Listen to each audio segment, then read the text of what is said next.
man's real life is happy, chiefly because he is ever expecting that it soon will be so. In criticism I will be bold, and as sternly, absolutely just with friend and foe. From this purpose nothing shall turn me. I have, indeed, no abhorrence of danger, except in its absolute effect in terror. Experience has shown, and a true philosophy will always show, that a vast, perhaps the larger portion of the truth arises from the seemingly irrelevant. That man is not truly brave who is afraid either to seem or to be, when it suits him, a coward. The nose of a mob is its imagination. By this, at any time, it can be quietly led. Of puns it has been said that those who most dislike them are those who are least able to utter them. It is the nature of truth in general, as of some ores in particular, to be richest when most superficial. It is by no means an irrational fancy that, in a future existence, we shall look upon what we think our present existence, as a dream. Were I called on to define, very briefly, the term art, I should call it the reproduction of what the senses perceive in nature through the veil of the soul. The mere imitation, however accurate, of what is in nature, entitles no man to the sacred name of artist.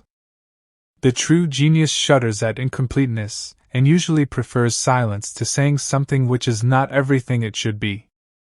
The 99 are with dreams, content, but the hope of the world made new is the 100th man who is grimly bent on making those dreams come true.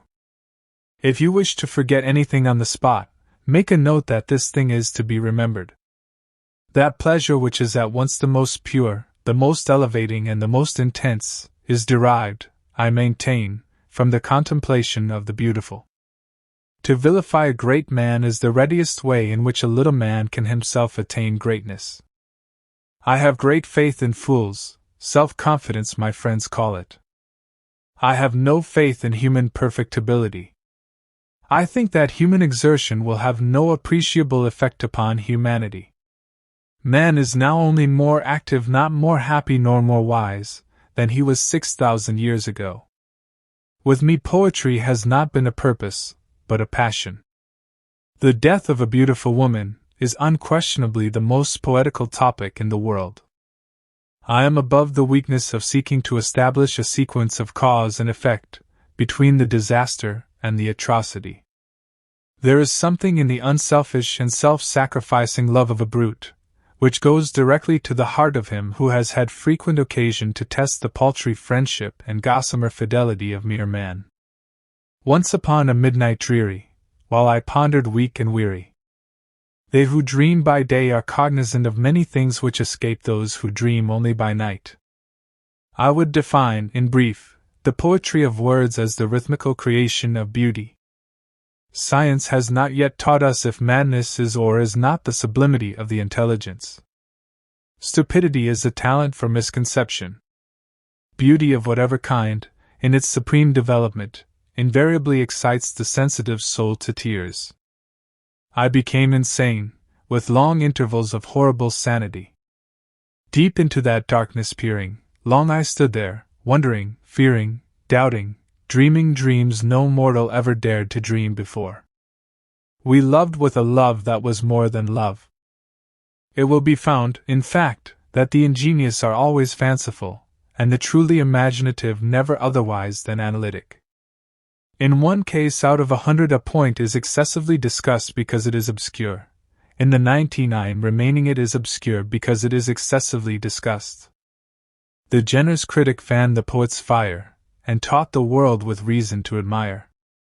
There are few cases in which mere popularity should be considered a proper test of merit, but the case of songwriting is, I think, one of the few. I need scarcely observe that a poem deserves its title only inasmuch as it excites, by elevating the soul. The value of the poem is in the ratio of this elevating excitement. The rudiment of verse may, possibly, be found in the spondee. This are the best quotes of Edgar Allan Poe. Edgar Allan Poe was an American writer, poet, editor, and literary critic. Poe is best known for his poetry and short stories, particularly his tales of mystery and the macabre. He is widely regarded as a central figure of Romanticism in the United States, and of American literature. Poe was one of the country's earliest practitioners of the short story, and considered to be the inventor of the detective fiction genre, as well as a significant contributor to the emerging genre of science fiction. He was born at January 19, 1809. Boston, Massachusetts, U.S. and died at October 7, 1849, Baltimore, Maryland, U.S. at the age of 40.